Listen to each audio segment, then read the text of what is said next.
Bonjour à tous et bienvenue. Aujourd'hui, nous allons aborder un sujet profondément significatif et parfois incompris dans notre foi chrétienne.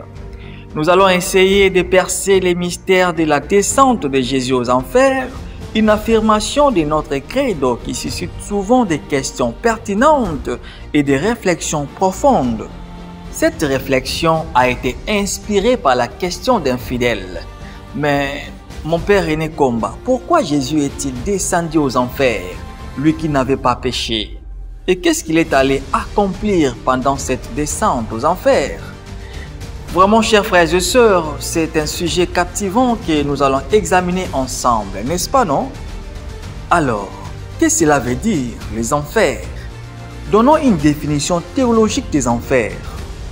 Dans la tradition chrétienne, les enfers ne désignent pas un lieu de tourment éternel, s'il vous plaît.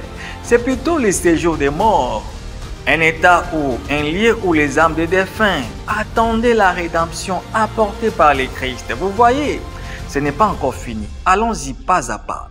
Contrairement à la vision moderne de l'enfer comme lieu de châtiment, les enfers dans les credos ne sont pas associés à la punition, mais plutôt à un état d'attente et d'espérance avant la résurrection de Jésus.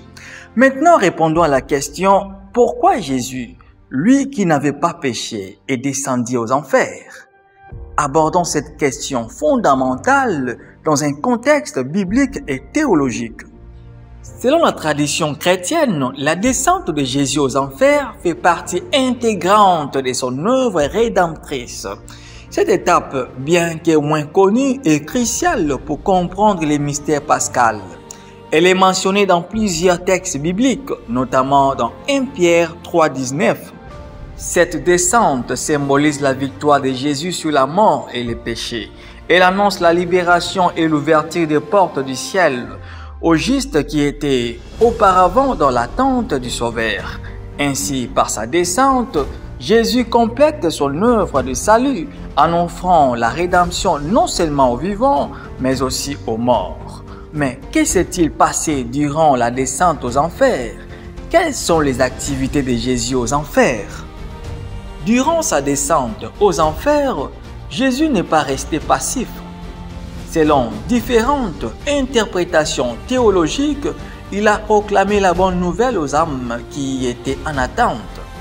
Cette action symbolise l'offre du salut à tous, sans distinction entre vivants et morts.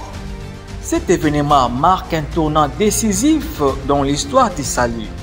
Il représente l'achèvement de la mission rédemptrice de Jésus, affirmant que le salut est désormais accessible à tous, transcendant les frontières de la vie et de la mort. Alors, concluons. En résumé, la descente de Jésus aux enfers est un élément essentiel de notre foi. Elle représente sa victoire sur la mort et l'annonce de la rédemption pour tous. Ces mystères, liés à sa résurrection, soulignent l'amour et la miséricorde de Dieu envers l'humanité.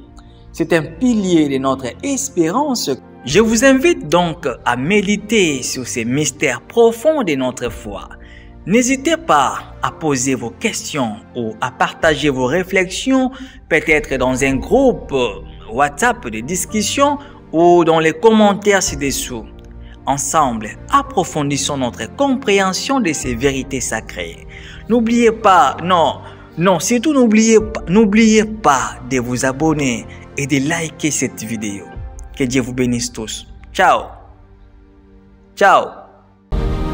Ciao.